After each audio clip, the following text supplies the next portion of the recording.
સંબંધની સુગંધ, ગૃહલક્ષ્મી ટૂંકી વાર્તા. સોમેશ પોતાનું જૂનું ઘર તોડીને નવી શૈલીમાં નવું ઘર બનાવવા માંગતો હતો, કારણ કે ઘર ઘણું જૂનું થઈ ગયું હતું અને સમારકામ માટે પૂછતો હતો, અને બાળકો પણ મોટા થઈ રહ્યા હતા, તેથી ઘર તેમના અનુસાર ગોઠવવું પડ્યું. સુગંધાએ રસોડામાંથી ફોન કર્યો, તમે ત્રણેય, જુઓ, હું 10 મિનિટમાં આવું છું. નીતિન અને નીતિ ખૂબ ખુશ હતા અને તેમના મોટા રૂમનો નકશો જોઈને ચિલ્લાઈ રહ્યા હતા. નીતિએ કહ્યું, પપ્પા, મારે અહીં સ્ટડી ટેબલ લગાવવું છે. પછી નીતિને કહ્યું, મને મ્યુઝિક સિસ્ટમ માટે મોટી જગ્યા જોઈએ છે. તે જ રીતે, બંનેએ તેમના પિતાને તેમની વિનંતી કહેવાનું શરૂ કર્યું.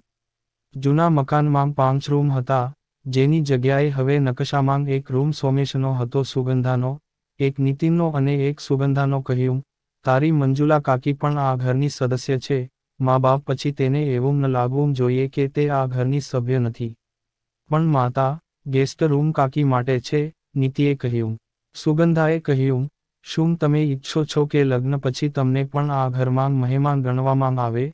દીકરીઓ ક્યારેય અજાણી નથી હોતી, લગ્ન પછી પણ તેમને લગ્ન પહેલા જેટલો પ્રેમ અને સન્માન મળવું જોઈએ. સુગંધાએ બંને બાળકોને પ્રેમથી સમજાવ્યા.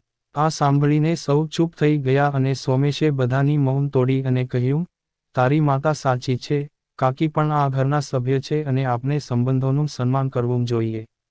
પછી શું થયું? બધાએ પોતપોતાના રૂમ થોડા નાના કર્યા અને કાકીના રૂમની સાથે સાથે એક નાનકડા, સુંદર પૂજા રૂમ માટે પણ જગ્યા બનાવી, જે માં બાબુજી માટે બરાબર હતી. થોડા સમય પછી, જ્યારે કાકી શુભ પ્રસંગે ઘરે આવ્યા, ત્યારે કાકી આજે સૌથી વધુ ખુશ હતા, કારણ કે આજે પણ તેણીને આ ઘરની સુગંધનો અનુભવ થતો હતો, અને તે હજી પણ તેની હાજરી અનુભવી રહી હતી તેની માતા અને પિતા પૂજા રૂમમાં.